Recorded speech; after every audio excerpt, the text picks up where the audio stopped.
what's up guys, at ngayon magpo-pull down at magre-realign tayo ng 2 HP na calling.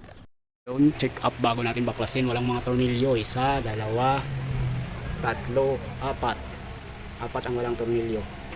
Isa lang ang tornilyo. Isa lang. Ayan, pagbaklas natin ang cover na mataan natin, hindi na ikabit yung drain.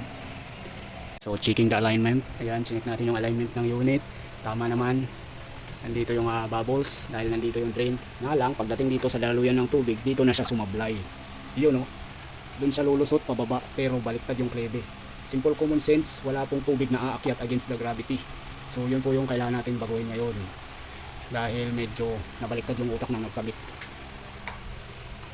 Ayun, so kaya po siya tumutulo at nagpapawis yung mga piping. At ayan, naibaba na natin ang unit. Ayun o. Kaya pala wala na siyang buga. Kasi ganyan siya karumi sa loob ng evaporator. Ganyan siya karumi. Ayun o. Ginawa na lang natin ng paraan to na mabaklas yung motor at ito kasi hindi na nababaklas yung kanyang connection sa main chassis to evaporator coil dahil sa sobrang kalawang. Kaya yun, pull down na lang natin to ng ganito.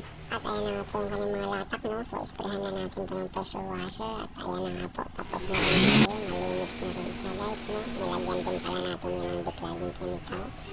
Ayan, tapos na rin tayo guys. Binuunan niya natin at binalik sa kanyang pagkakalagay. Yan, nilagyan na natin ng mga tornilyo. Kaya nga po, para maikumpara natin yung before and after, no? So ito pala yung before niya, hindi nakaklebe yung daluyan ng tubig. At ito naman yung after, no? So nakaklebe na siya.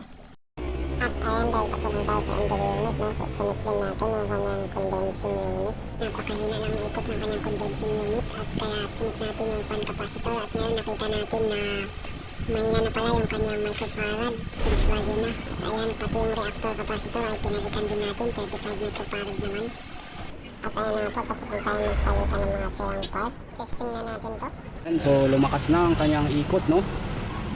Malakas na kumpara kanina. Ayan, goods na. Ayan, malamig na yung unit. Pantay ang distribution ng kanyang lamig.